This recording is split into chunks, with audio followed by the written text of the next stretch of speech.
మరియు ఎద్దులతో అక్రమ రవాణాతో ఒక ట్రక్కు వెళ్ళడం మన విశ్వ హిందూ పరిషత్లోని గోరక్షక దళ విభాగం కన్వీనర్ ప్రశాంత్ గమనించి దాన్ని ఆర్టీసీ బస్టాండ్ ఎదురుగా అడ్డుకోవడం జరిగింది.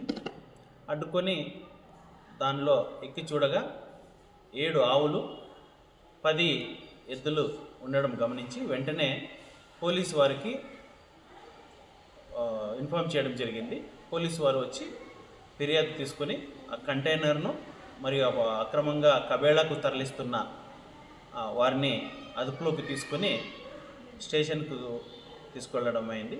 తర్వాత పోలీసులు దాన్ని పంచనామా చేసి ఆవుల్ని ఎద్దుల్ని అక్కడ గోశాలకు తరలించడం అనేది, వాటికి పశువుల మేతకు నీళ్లకు ఇబ్బంది కాకుండా.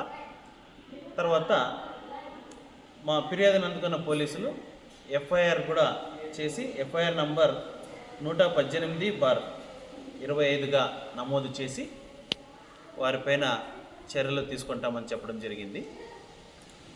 మేము ఇచ్చిన ఫిర్యాదును వెంటనే పోలీసు వారు తీసుకొని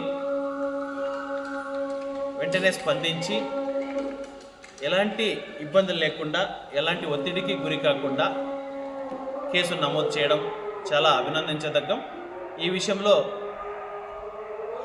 ఈ పోలీసు వారిని విశ్వ హిందూ పరిషత్ వారిని అభినందిస్తుంది. మాతో పాటు సనాతన హిందూ సేవా సమితి సభ్యులు కూడా వచ్చి ఈ కార్యక్రమంలో ఏదైతే గోవుల్ని అడ్డుకోవడం, వాటిని పోలీసులకు అందించడం, తర్వాత వాటిని గోశాలకు తరలించే విషయంలో కూడా మాతో పాటు సహాయం చేయడం జరిగింది. ఈ సందర్భంగా వారికి కూడా కృతజ్ఞతలు తెలుపుకుంటున్నాం. రాబో రోజుల్లో కూడా మరిన్ని కార్యక్రమాలు చేస్తాం. ఇంకోటి ఏంటంటే, మనకి ప్రజల నుండి చాలా సమాచారం రావడం జరిగింది.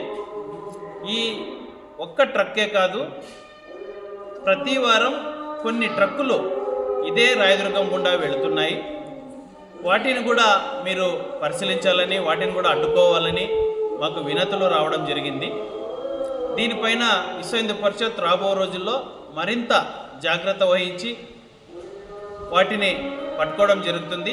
ఖచ్చితంగా ఈ ముఠా వెనక ఎవరు ఉన్నా కూడా వదిలిపెట్టే ప్రసక్తి లేదు. పోలీసు వారికి ఇన్ఫామ్ చేసి వారిపైన చట్టపరమైన చర్యలు తీసుకునేలా విశ్వ హిందూ పరిషత్ మరియు సనాతన హిందూ సేవా సమితి దీనికోసం పనిచేస్తుందని నేను తెలియజేస్తున్నాను. ఏదైతే ఈ అక్రమ రవాణాను అడ్డుకున్న ఈ కార్యక్రమంలో చాలా ఒత్తిడులు కూడా రావడం జరిగింది స్థానికుల నుండి. ఇది సరైనది కాదని నేను ఈ సందర్భంగా తెలియకోరుతున్నాను.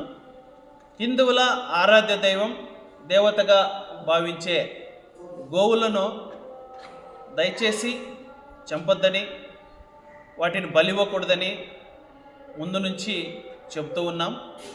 దానిపైన అనేక చట్టాలు కూడా ఉన్నాయి.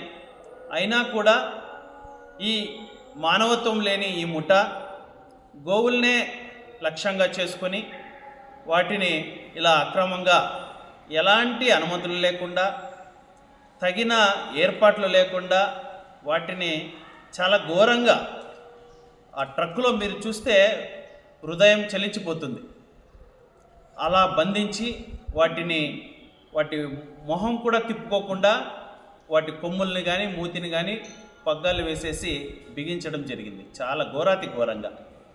ఇది క్షమించరానిది. దీని వెనుక ఎవరున్నా కూడా వారికి ఈ సందర్భంగా చెప్తున్నాం, ఇది మంచి పద్ధతి కాదు, మానుకోండి. మీరు వేరే వ్యాపారాలు చూసుకోండి. ఇది మీరు ఒక సనాతన ధర్మం యొక్క సంస్కృతి సాంప్రదాయాలపైన మీరు దాడి చేస్తున్నారని విశ్వ హిందూ పరిషత్ చెప్తా ఉంది. ఇది మేము దాడిగానే గుర్తిస్తాం.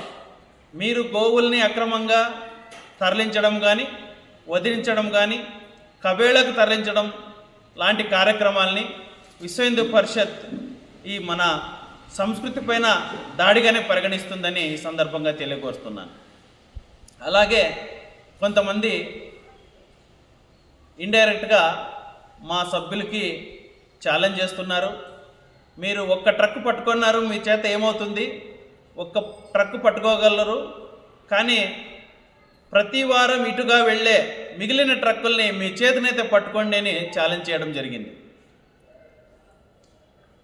అందుకే నేను చెప్తున్నా, సరే మేము కూడా ఈ సవాల్ను స్వీకరిస్తాం. హిందువులంటే చేతకాని వాళ్ళు కాదు, ఖచ్చితంగా మీరు తరలించండి. ఇప్పటి నుంచి హిందువులు తిరగబడతారు. మీరు ఎన్ని ట్రక్కులు వెళ్తున్నాయో అన్ని ట్రక్కుల్ని ఆపి పోలీసు వారికి అప్పగిస్తాం. మీ ఆటలు ఇక సాగవు. దయచేసి చెప్తున్నా, ఇకపైన ఇలాంటి కార్యక్రమాలకి స్వస్తి చెప్పండి. అలాగే కొంతమంది బడాబాబులు కూడా ఉన్నారు, దీని వెనక ఉన్నారని మేము గుర్తించాం. మాకు వచ్చిన ఫోన్లు బట్టి, ఒత్తిడిని బట్టి తెలియవస్తుంది. ప్రముఖ ఏదైతే మన ప్రధాన స్రవంతిలో జనాల్ని